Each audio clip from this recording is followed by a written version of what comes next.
Hello everyone, Pastor Lon here, Homesteading Pastor, Harmony Acres Homestead in South Carolina. I'm here with my lovely wife, Robbie Lynn, in the background here. We're getting ready to can some squash. We shared some of that on some video and some pictures of it earlier when we showed her canning the ground beef, and a couple folks have asked about the uses of squash, and we told we was try to get a video out of her canning the squash, and then we'll tell you a little bit of the different uses that we use it for. So with that being said, we're gonna turn the camera around and get at it. Okay, first of all, I got my squash here. I've already cleaned them, cut them. I try to get them, I cut them a little thicker when I'm gonna can them so they won't be so mushy in the jar. That's about what would you say? A half inch. All of them are not that. I mean, if Some I've cut, inch, some half if inch. I've already cut some that I think I'm gonna cook and I'm gonna can them, then it don't, like these.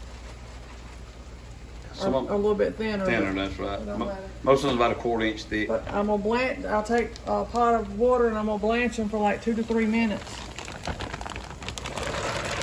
All in there.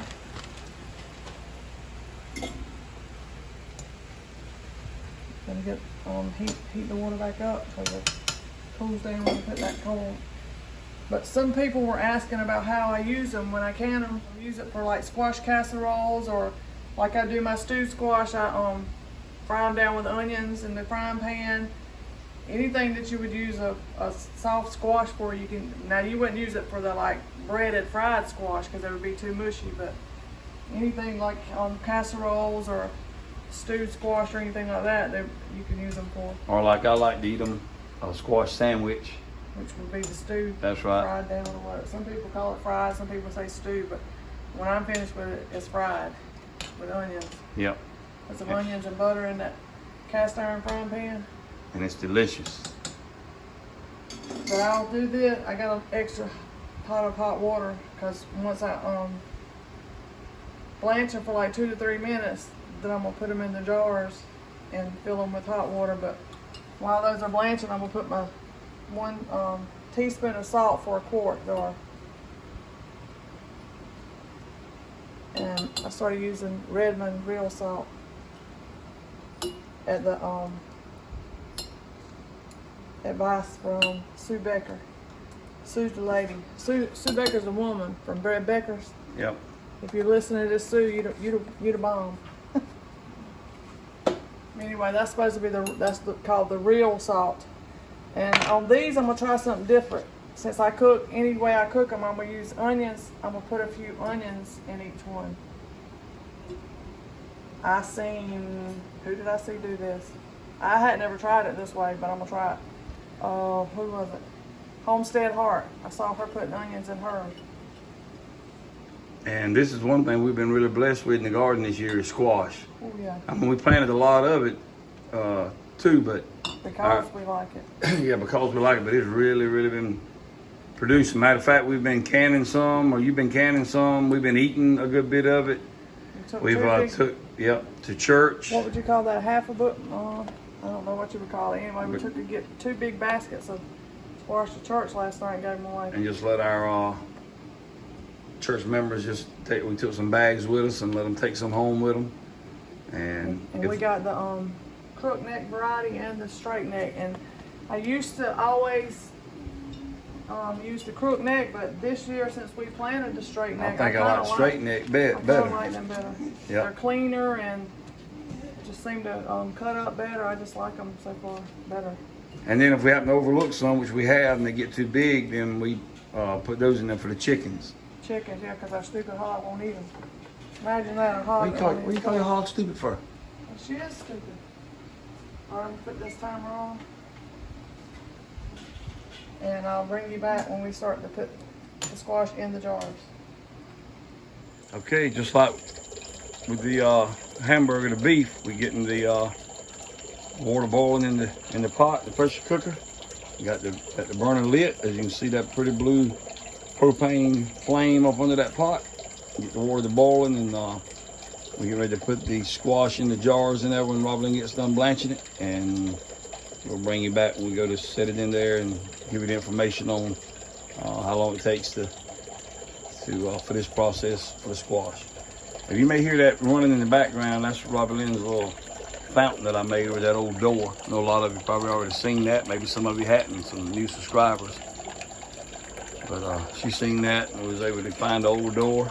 And how about the old doorknob and the latch right there? My granddad used to have a latch and knob and all like that. But anyway, that's what you hear in the background, that running, and that's really, really relaxing out here under the patio. It just looks all countrified.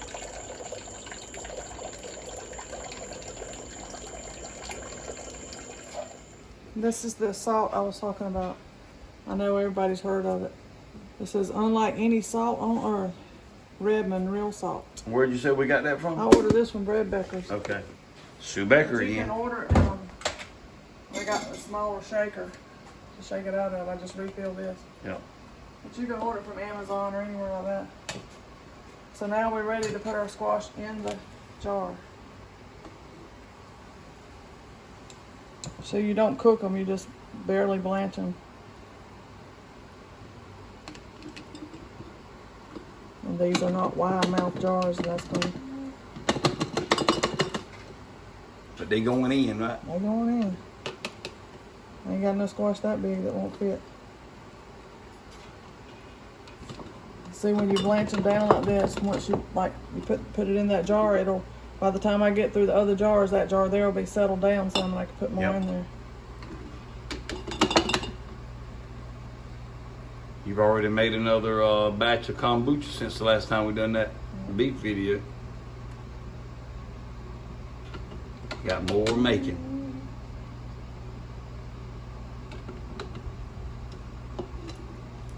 That kombucha's some good stuff.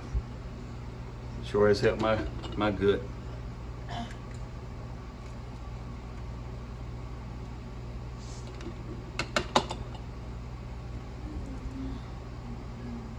Y'all let us know if any of you can your squash. Like I said with the beef video, if y'all do it like this, or similar to this, or you do it a totally different way. But we just try to share a little bit of this. We're not saying we're doing everything right, or we don't claim to be professionals in nothing we do on this channel. But this is the way we do it. And if you want to try it, then we hope it'll be a help to you. I have seen some people do it raw. Do what they call the raw pack. They don't blanch them. I've seen them cut them and stack them in the jar. But you don't get as much squash in there. And for what I use them for, this right here won't be enough for me and you. Oh, I know. We'd have to use 2 of these. When we eat squash, when it's coming off out of the garden, as well as that's why. See how this is already went down. Sure has. They gotta add some more to that. But we eat squash like crazy. I put a little thing on there to show Michaela, to let y'all know Michaela's in the background. I know Miss Sherry, Miss Thompson, don't be apologizing for Michaela. In the background, I'm not apologizing. I'll just let people know what that is in the background, or who that is, that noise, and who that is in the background. That's Sissy over there, sitting at the bar, waiting on some vittles. Those of you that maybe haven't been on our channel that long, Michaela's one of our deaf blind kids, and she's never spoken a word. She's 22 years old, never spoken a word. Yeah, but she's a sweet little chick when she wants to be. Hey, what'd you look at me like that for when I said that? I didn't know you were gonna throw that last part in there. When she wants to be. When she wants to be. Yeah. Okay. I gotta get these blanched, and I think I'm gonna have enough for maybe one more jar, either some fried squash. You mean we might have to cook that and go ahead and eat it? Yeah. Know what you're saying? That sounds like a plan to me. But once I get this next batch, I'll bring it to the next step. Fill the rest of the jars up, and then we'll stick it in the. I got the fire under that right now, getting the water boiling. So stay tuned. The other one's blank. Put some more in the jar. So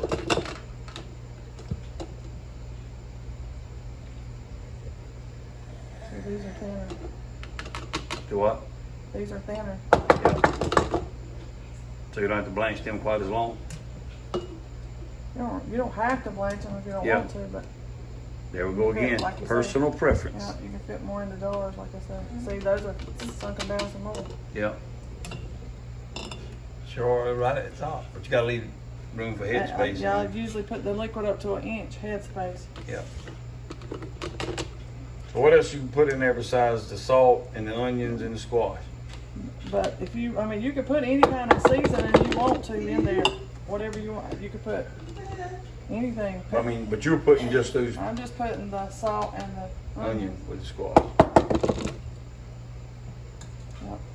But hey, whatever else you want to add to it, have at it. Whatever floats your boat. You know what they say? What they say. Well, lift your sail and start floating. Think lift your sail and start sailing. Whatever. Yeah. I hope you're already floating.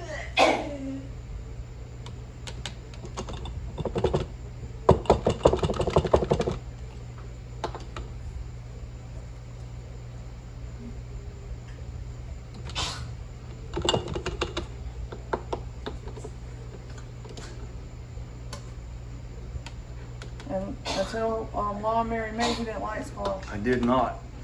I never put a squash in my mouth until I married Robbie Lynn.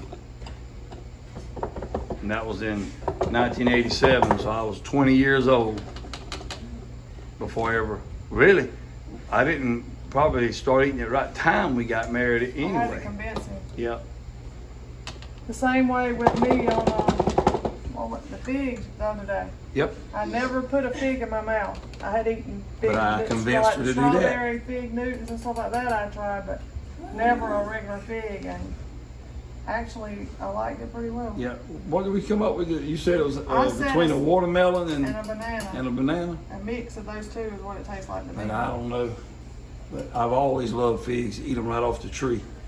And I really love fig preserves when Robbie Lynn makes those. But we got a big fig tree. Some of you seen the fig tree on the devotion I done. And by the way, that limb's still laying down just like it was, still connected, and it's bearing figs.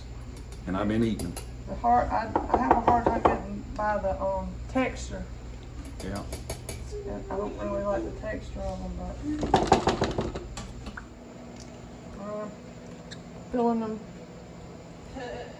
inch headspace with hot water. You can use the water that you blanch the squash in, but I'm using clean until I run out. Then I'll use that if I have to have it. And do the debubbling just like you done with the beef. Get all the bubbles out of it, right? Yeah.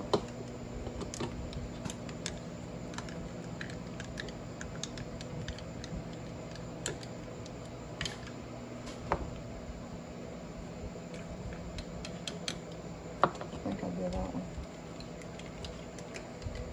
I did, and I saw the bubbles come up. You wouldn't think there'd be that many bubbles in there.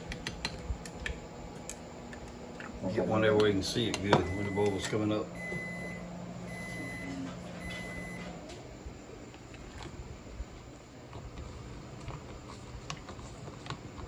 See the bubbles coming up out of there. Make sure everything's up on level.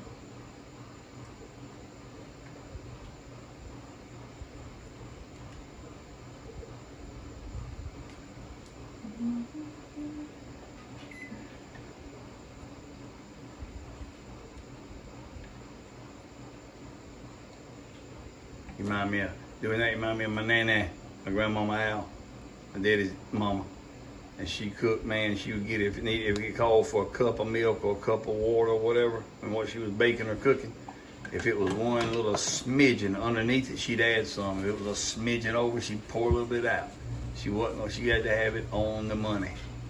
And I'm cleaning the tops of my jars with some plain white vinegar, distilled vinegar.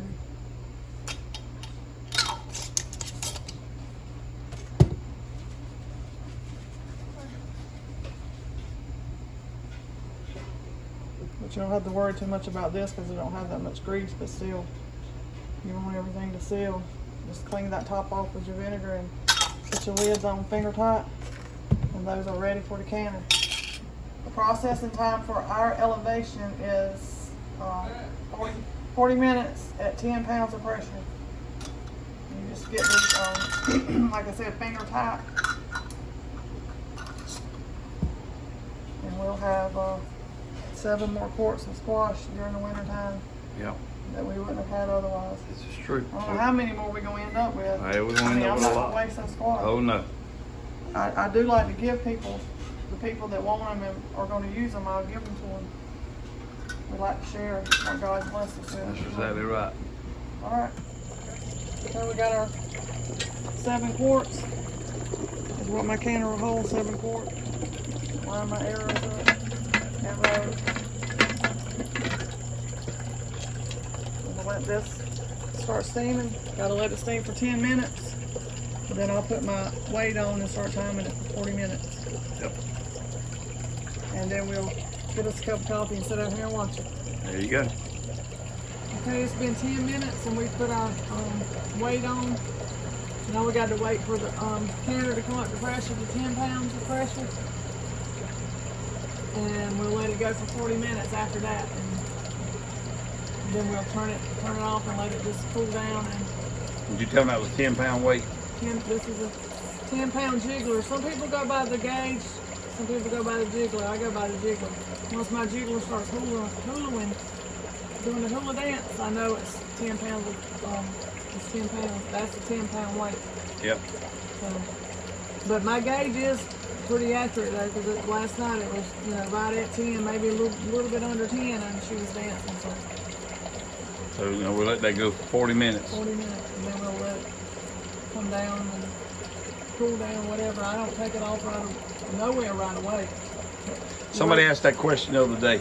Once you turn the heat off, the jiggler's gonna stop, and then it'll take I think I timed it last time with the beef. It took like 45 minutes for it to depressurize.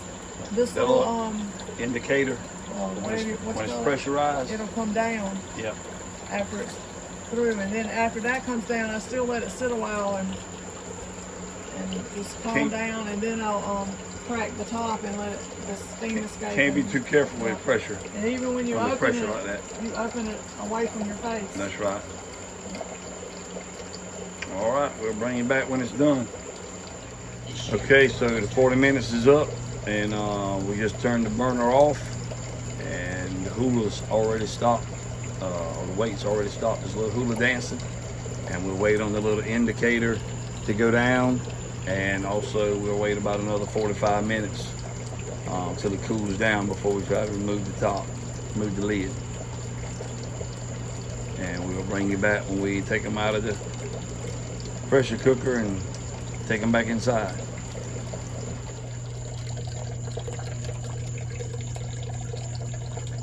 There you have it. Beautiful squash.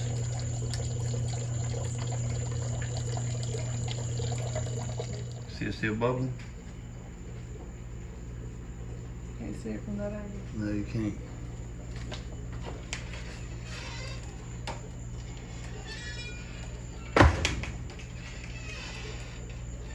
You see this one?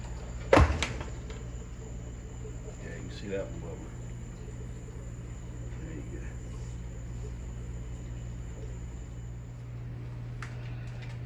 Still see some action.